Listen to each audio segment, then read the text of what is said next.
I think it's kind of like... At the Dayton Consolidated School, space is tight. 5 minutes? For over 30 plus years, our students have been educated in portable classrooms. Those students are spread between 2 buildings and have to brave the elements while shuttling between classes and lunch. The staff and the principal have done wonderful things to try to alleviate some of that, but the fact of the matter is not having kids in the same school building, especially when you look at pre-K through 5, is really problematic. Superintendent Jeremy Ray says they've also been dealing with air quality issues and other safety concerns in the original school building. It was built in 1950 when Harry Truman was president. I think this is just an example of how we are one of many schools in the state of Maine that are 75 to 100 years old. Last summer, the I-Team surveyed every school district in the state. Of Maine's nearly 600 school buildings, we found the average age is 54 years old, and the current funding model to repair or replace them can't keep up. We're just one example of some of the need that's all over the state.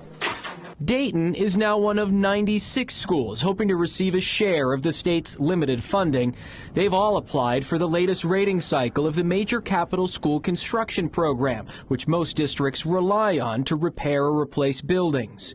While Dayton ranked in the top 20 during the last cycle 8 years ago, they ultimately fell short of any funds. Do you think that this rating cycle will rank you higher? Well, I hope to. Because of the state does have a very solid process for rating schools. The ones that rise to the top meet all the criteria. Scott Brown, Director of School Facilities with the Maine Department of Education, is in the process of ranking those schools right now. Most of them have either heavy renovation needs or replacement. Despite those needs, approvals through Maine's Major Capital School Construction Program have only gone down over the decades. 20 projects were approved in 2004, 2005, 16 in 2010, 2011, and just 9 during the last opening in 2017, 2018. State leaders say that's due to increased need and higher costs.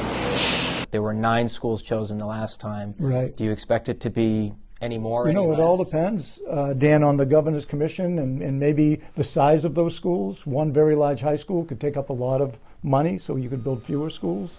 So we don't know. The Governor's Commission on School Construction launched last fall to study how projects are funded for the first time in 25 years. Right now, the program relies on the selling of bonds, but the legislature limits how much debt the state can take on. There's so many financial challenges, I think, going on in Augusta, but this certainly needs to be recognized as one of them. What I'm proposing here is a completely different way of funding school construction. State Representative Michael Brennan says while lawmakers wait for the commission's report, he's already submitted a bill that would tap into taxes, funneling increases on lodging, cigarettes, cannabis, and gambling into a construction fund, so future projects could be paid for with cash. The savings for interest would be enormous, and our ability to do quadruple the number of schools that we're doing now would be possible. Are you concerned about your colleagues on the other side of the aisle getting on board with it? Well, again, in my bill, I use multiple different revenue sources. So I'm not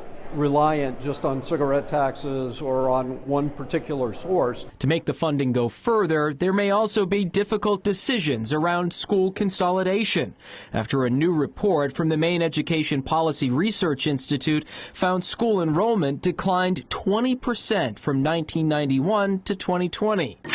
Maine now has one of the lowest student-to-school ratios in the country.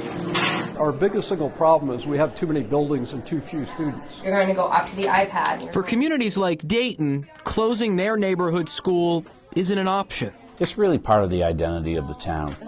But since the town wouldn't be able to fund a new building on its own, they're left waiting for a solution. I think we're really at a crossroads for what we do for funding school construction. The Governor's Commission on School Construction will continue to meet over the next few months. They're required to submit a formal report to the legislature by mid-April.